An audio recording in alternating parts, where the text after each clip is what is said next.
मुख्या प्राण्यावरची तुमची भगती अपार तुमच्यामुळे पावन झालं गावात मापूर भंडाऱ्याच्या घाटी सारी भरत महान मुखाने बोला बाळूमामाच्या भर एक मुखाने बोला बाळूमामाच्या भर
मातेच्या देवाला नगराच्या देवाला मेंढ्याला त्या देवाला सात भाऊ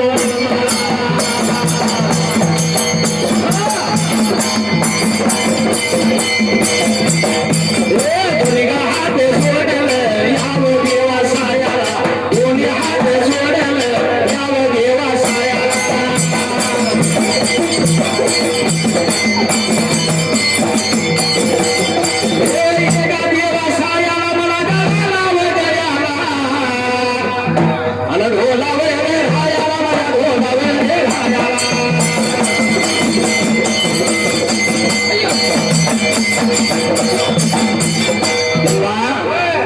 जगाचा मालक सिद्धेश्वर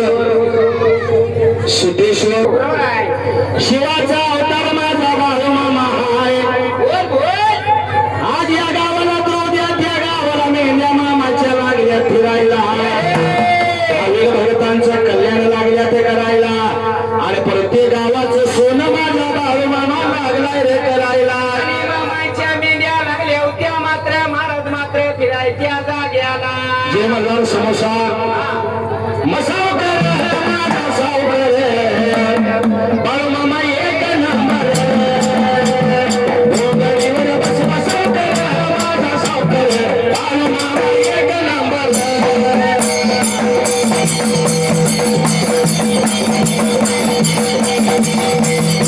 शाबाश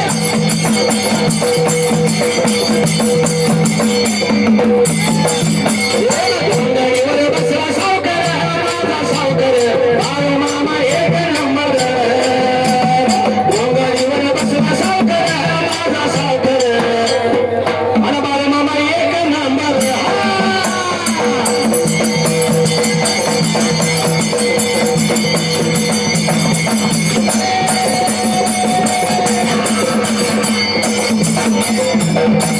भाविक भगत ते दरबारी 19 बग्याचा बाळू मामा कारभारी घोंगडीवर बसला सावकर माझा सावकर बाळू मामा एक नंबर घोंगडीवर बसला सावकर माझा सावकर बाळू मामा एक नंबर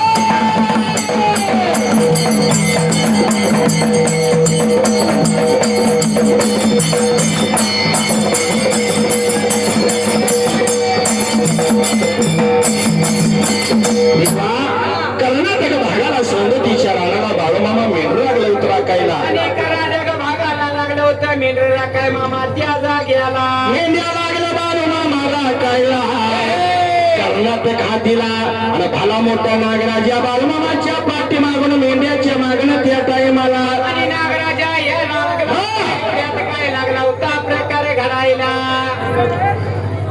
विठ्ठल यमगर फळांचे व्यापारी काय लागले होतं मामा मात्र करायला आम्ही चांगला म्हणावं तुम्ही चांगला म्हणावं आणि पालखी आले की तिथं भंडारा उतरावं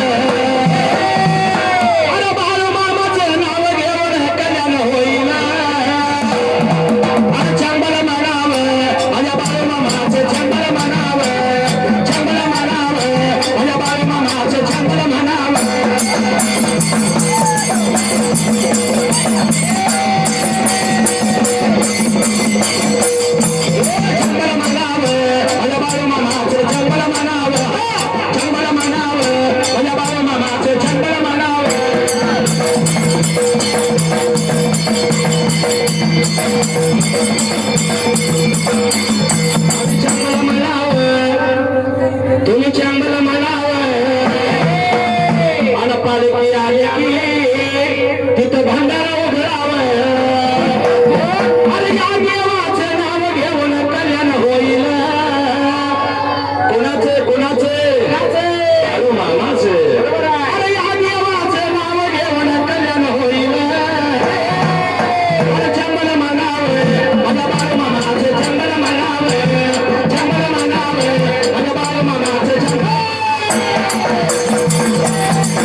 विचार केला भला मोठा नागराजा बाळूमामाच्या मेंढी पाठीमागणं त्यावेळेला आणि मेंढी मागून नागराजा येत असाय त्या जाग्याला.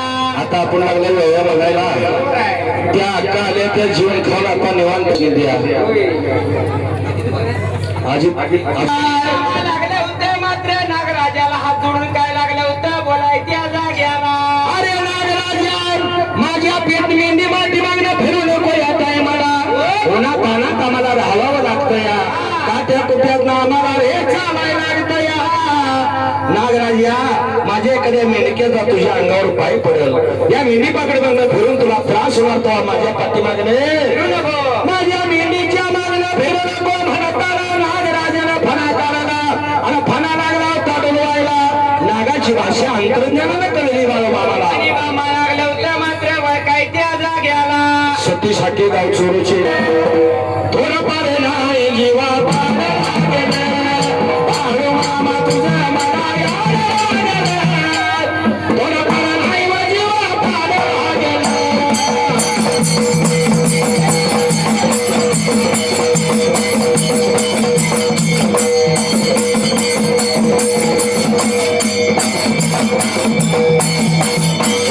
बाळूमामा तुझं मला याड लागलं. थोडंफार नाही जीवा पाड लागलं. बाळूमामा तुझं मला याड लागलं. थोडंफार नाही व जीवा पाड लागलं.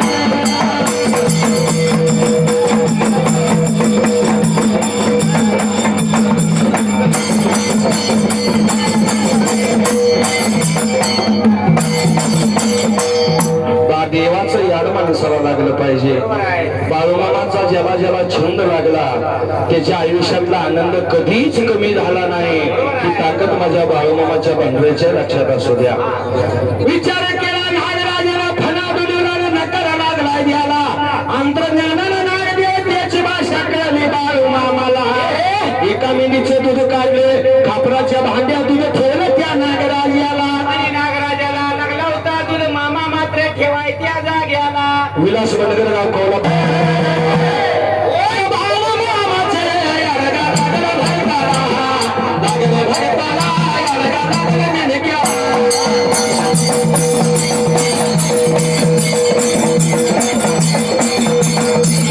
बाळूमामाचे याडगा लागलं भरताला, लागलं भरताला, याडगा लागलं मेंढक्या.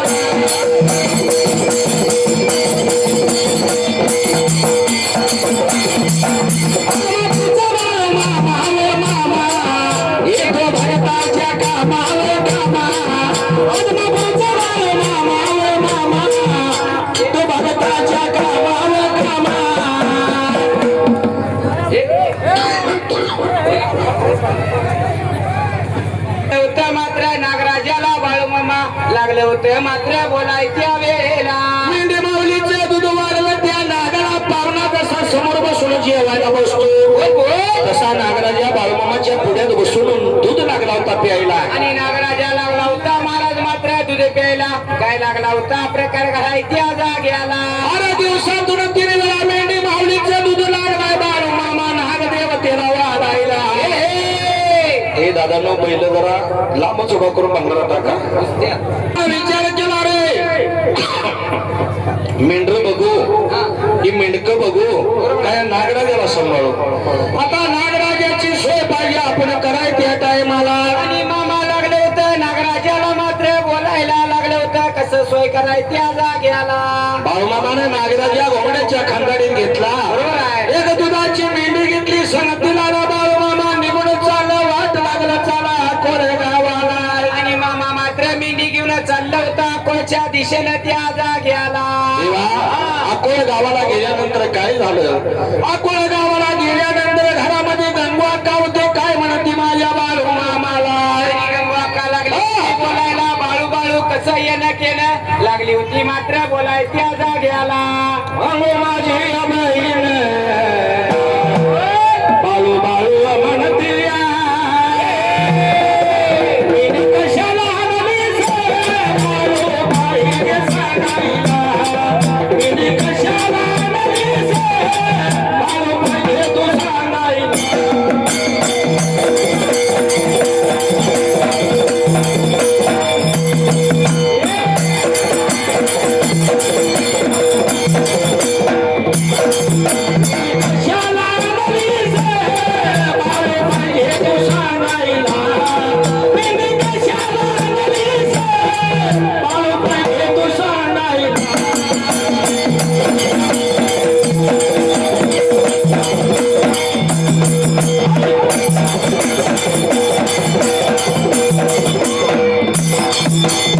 वाज्याव मामान परडी बा परड्यात मेंढी व बांधून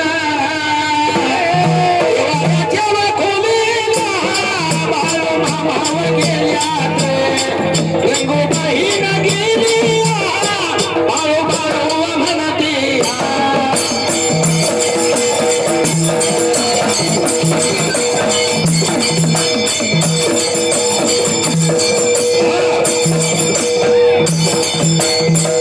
देवा भंडारवाल्यानं चांगलंच काम केलं अमोल मधुकर चौगले तेला शिवाय शोभा नाही समी त्या वातीला आणि भंडाऱ्याशिवाय शोभा नाही माझ्या धनगराच्या जातीला कारण का विचार केला मला घेणारा बरड्यात मेंढी बांधली तेव्हा गंगा का म्हणते अरे बाळू मेंढी घरला काढल्या त्याच्या आता पाहिजे मला सांगायला गंगोक्का लागली होती मामाला मात्र विचारायला मामा काय लागलं होतं गंगोक्काला बोलाय त्या जाग्याला देवाऱ्याच्या खोलीला बाळू मामा आले आणि गंगडीच्या खंडाडीत जसा नाग बाहेर काढला गंगा कारडा वरडा लागली रे करायला लागली होती आरडायला वरडायला एवढ्यात मामा काय लागलं होतं बोलाय त्या जाग्याला सांग मला ह्यो नागराजा तुला काय करणार नाही मला काय करणार नाही बरोबर आहे तेव्हा या नागदेवतेचं पूजन पाहिजे 3 दिवस आपल्या घरात व्हायला आणि 3 दिवस जर पूजन मी सांगतो तसं झालं बाळगोंडराचा वारा बघायला आलम जो डोंगऱ्या किलो काही तिला कोण गावाला आणि असे लागलं होतं मामा मात्र गंगोक्काला सांगाय त्या जाग्याला बाळू असं म्हणतोस बरं ठीक आहे बाबा कशी पूजा करायची नागाची तेवढं मला सांग तो आल्या पावला आपल्या मेंढराकडे निघून जा एवढं म्हणताना बाळू मामाने कशी सांगितलं त्या टायमाला मामा लागलं होतं मात्र गंगोक्काला कसं सांगाय त्या जाग्याला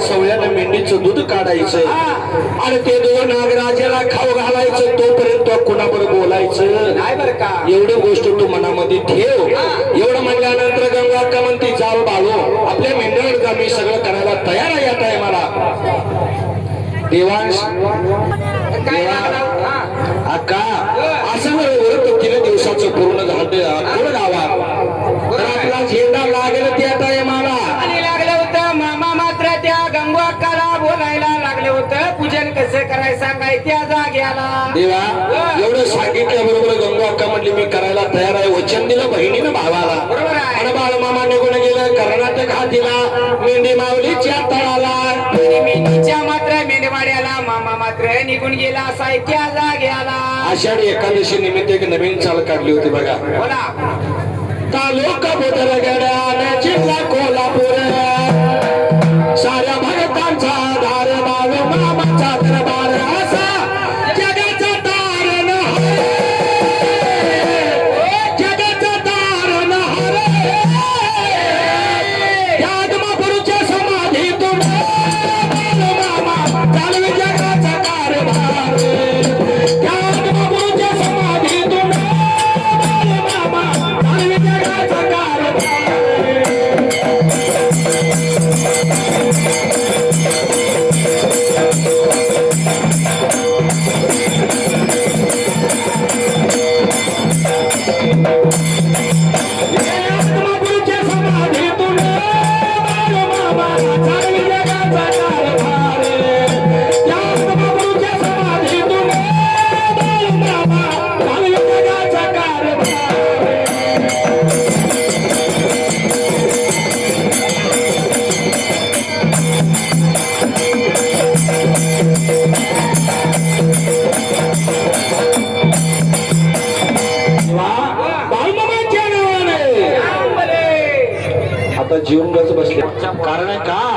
मुक्या प्राण्याला जीव लावताना काय त्रास होतो ते त्या मालकालाच माहित असतं. बरोबर आहे. माझ्या बाळूमामानं वयाच्या 8व्या वर्षी गाई राखल्या सैनाच्या वाड्याला. काय त्रास झाला असं माझ्या बाळूमामाला. वयाच्या 8व्या वर्षापासून समाधी घेईपर्यंत माझा बाळूमामा मेंढर राखत होता. टाकीचं घाण सोसावं लागलं बाळूमामाला. बरोबर आहे. तेव्हा देव पण आलं. या कलियुगात सहजासहजी देव पण येत नाही. बरोबर आहे. एकदा पंढरीच्या वारीला गेला आणि माळ घोराला म्हणजे लगेच बोवा झाला का? असं बोवा लय आहे तर लक्षात असू द्या. बरोबर आहे. हा वारी वारी जन्म मरणाची वारी आणि हारी पडलो आता संकट निवारी. दादानो एक वारी ऑलरेडी आपली झालेली आहे जन्माची. दुसरी वारी ती कुठली? हा त्याच्या मधला जो रंग आहे तो आपण संतांच्या सानिध्यात जाऊन बघावं लागतं. या संतांची संगती मनोमार्ग गती आणि आकडावा श्रीपती येणे पण ते संत कुणाला म्हणलं जातं? ज्याने जाणीला भगवंत या म्हणावे संत. म्हणून तुकाराम महाराजांनी काय सांगितलंय? ठेविले आनंद तैसेची राहावे चिंते असू द्यावे समाधान. बाळूमामाचं दर्शन घेतल्यानंतर जे आपल्याला समाधान मिळतं ते समाधान या विश्वात दुसरं कुठं तुम्हाला मिळणार. आणि म्हणून माझा बाळूमामा मिनीच्या तळाला गेला पण त्यात आहे मला वाका लागली होती मात्र महाराज कशी सेवा करायची त्या जाग्याला. आणि सुंदर अनुभव माझ्याला. सांगली माझ्या जिल्ह्याला वळवाय तालुका वरदा नदी खोऱ्यात मला येणं गाव प्रख्यात.